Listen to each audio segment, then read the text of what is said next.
ಸಿಡಿಸ್ಕೊಳ್ಳೋಣ.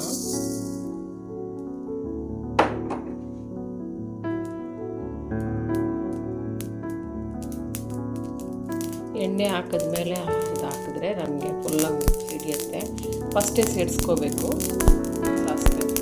ಸಾಸಿವೆ ಒಂದು ಸ್ಪೆಷಲ್ ಏನಂದರೆ ಅದು ಸಿಡ್ದಾಗಲೇ ಅದ್ರ ಫ್ಲೇವರು ನಮ್ಮ ಡಿಶಸಲ್ಲಿ ಸಿಗೋದು.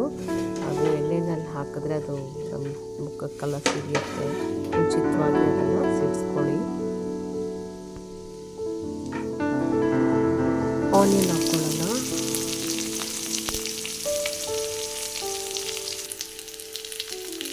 ನೋಡಿ ಚೆನ್ನಾಗಿ ಬ್ರೌನ್ ಆಗಿದೆ.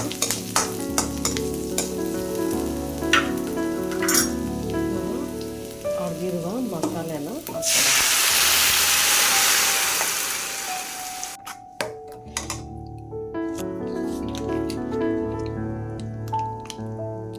ಶುಂಠಿ ಬೆಳ್ಳುಳ್ಳಿ ಹಾಕ್ತಾ ಇದ್ವಿ. ಸ್ವಲ್ಪ ಅರಿಶಿನ ಪುಡಿ,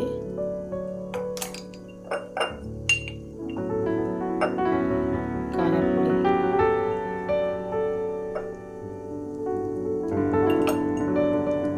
ಧನಿಯಾ ಪುಡಿ,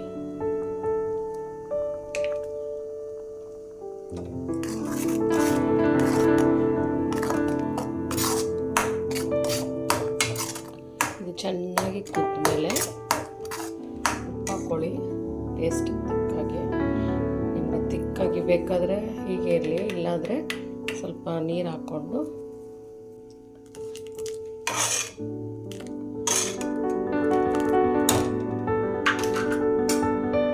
ಚೆನ್ನಾಗಿ ಕುದ್ಮೇಲೆ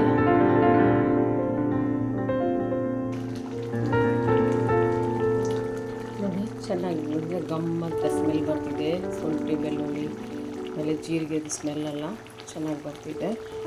ಟೇಸ್ಟ್ ಮಾಡಿ ನೋಡಿದೆ. ಹುಣಸೆಹಣ್ಣು ಇವಾಗ 5 ನಿಮಿಷ ಬೆಂದೋಗುತ್ತೆ. ಆಲ್ರೆಡಿ ಹುರಿದಿರುವಾಗಲೇ ಒಂದು ಅರ್ಧ ಭಾಗ ಬೆಂದಿರುತ್ತೆ. ಇವಾಗ ಒಂದು 5 ನಿಮಿಷ ಸಾಕು. ದೋಸೆ, ಇಡ್ಲಿ ಎಲ್ಲದಕ್ಕೂ ಆಗುತ್ತೆ. ಇವಾಗ ಅನ್ನಕ್ಕೆ ನಾನು ತಿಂತಾಯಿದ್ದೀನಿ. ಹುಳಿಯಾಗಿ ಉಪ್ಪು, ಖಾರ, ಜೀರಿಗೆದು, ಹುಣಸೆ ಹುಳಿದು ಗೊಜ್ಜು ಚೆನ್ನಾಗಿದೆ.